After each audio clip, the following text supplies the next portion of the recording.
For nearly 20 years, Shinnyo-en Foundation has helped hundreds of community service agencies, educational institutions, and individuals create and sustain programs that have a positive impact on the world by providing financial support and resources to their causes. In addition, the Foundation has brought together hundreds of individuals from among grantees and interfaith groups to learn about its 6 Billion Paths to Peace initiative through workshops, temple gatherings, and other events.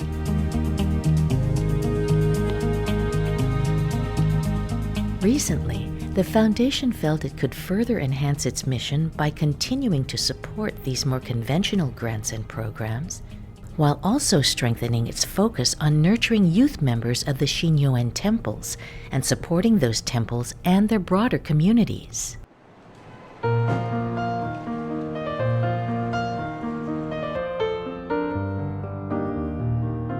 The Shinnyo-en New York Temple was one of the first to respond to the Foundation's offer to increase community outreach efforts with an evening called the 6 Billion Paths to Peace Family Service Night. With participation from various nonprofit groups, this hands-on family service night was hosted at Shinnyo-en's Manhattan Training Center in New York on January 29, 2013.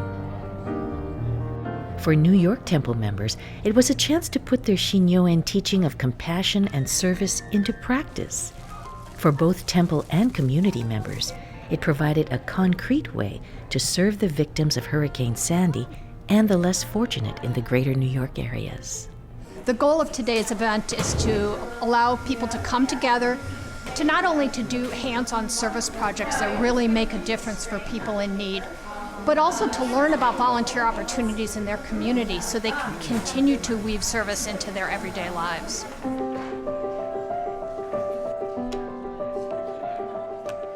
Participants set out to create 6 projects designed to help different groups in need.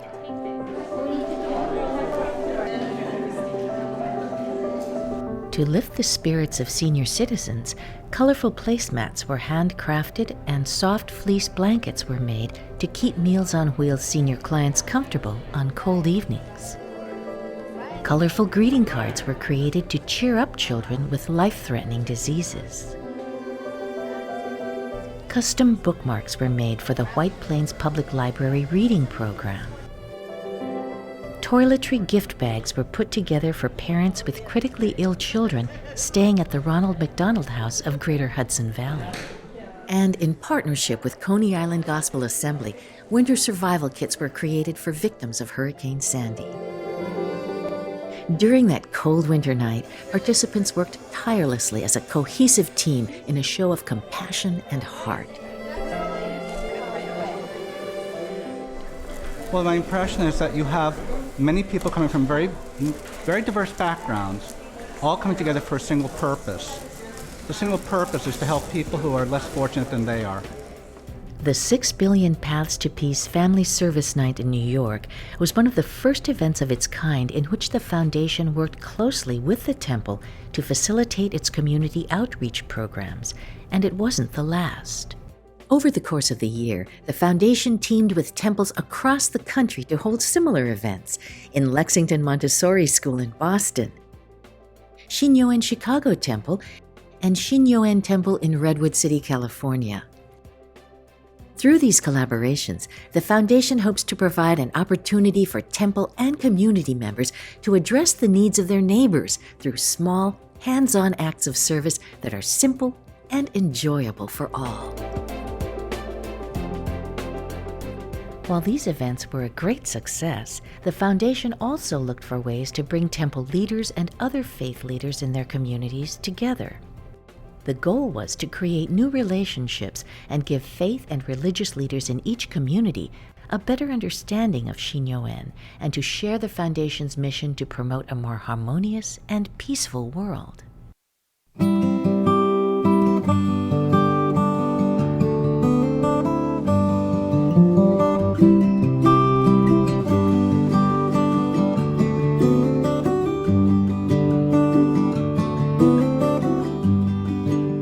The 2013 annual lantern floating ceremony in Honolulu, Hawaii seemed like the perfect opportunity to achieve this goal. Each of the Shinnyo-en temple leaders were asked to invite faith leaders from their communities to experience this one-of-a-kind Shinnyo-en event firsthand and have the chance to build bonds with their host and other invitees. In the end, Catholic, Christian, Jewish, and Muslim faith leaders were invited by Shinnyo-en Foundation to attend the lantern floating. We did see a video about the lantern floating ceremony from the previous years, so I kind of have a sense of what's happening, but to participate and to see it firsthand, I'm thinking is going to be a completely different experience. I've always been fascinated by the whole thing, and so when I had the opportunity to come and was invited, I decided I had to do this. In order to understand the spiritual power of the lantern floating, each guest was given a lantern to write messages to loved ones that have passed, a new experience for many of these spiritual leaders from different faiths.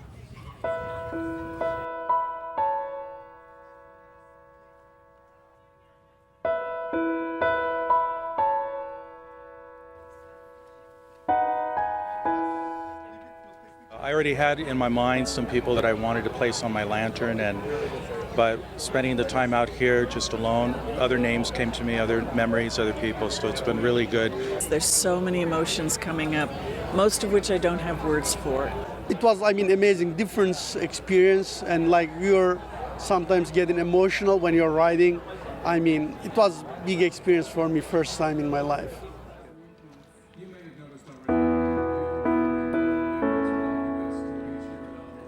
As rainbows appeared overhead and evening approached, the group was treated to the diverse cultural programs and spiritual consolatory ceremony that make lantern floating such a one-of-a-kind event.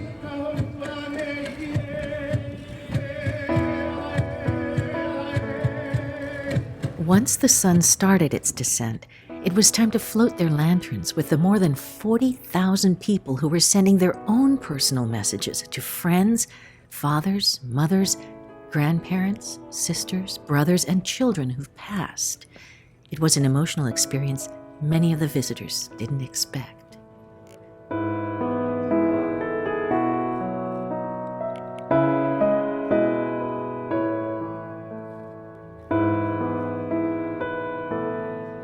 It was very overwhelming. I don't think anything could have prepared me for this. Seeing all those lights floating out there and what each one of those lights represented is just amazing. In Catholic tradition, we have something called a sacrament, which is somehow a very special moment that makes present the invisible love of God. And this seemed to me was just sort of like that, a sacrament. It was sort of this odd combination for me of being completely alone with my memories and the people who I've invoked, and also being part of this amazing community of people who I don't know.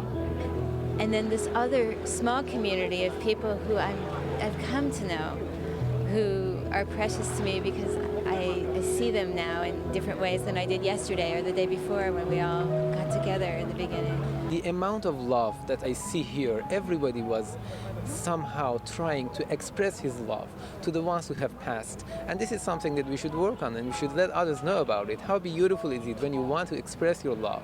For me personally, there was this moment as I released my candle that I felt the Spirit say to me, I know the intention of your heart. And that meant everything to me, to just know that everything I long to be and the ways I want to serve are acknowledged by the universe in this moment, in this place.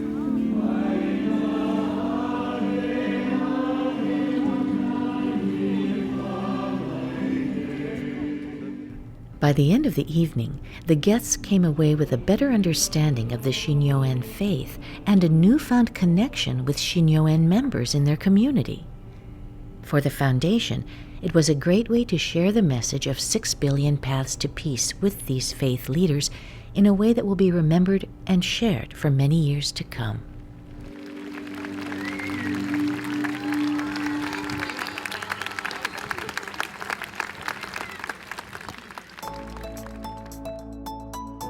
While the temples were an important focus of the new alignment in 2013, the foundation also wanted to bring Shinnyo-en Youth Association members and the foundation's grantee leaders together in new and exciting ways.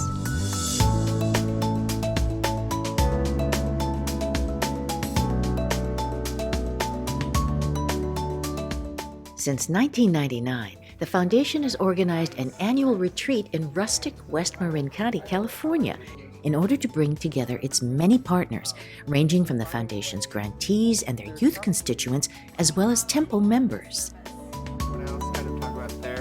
It's a reflective, beautiful setting where everyone can learn about each other's organizations, share ideas, and be inspired, all in a gorgeous natural location. And then 5 years later. Urban education that can translate to something I really want to put all of myself in. While the annual retreat has been a great way to bring youth leaders together with experienced service practitioners, the foundation was looking for even more opportunities to create synergy among the various groups.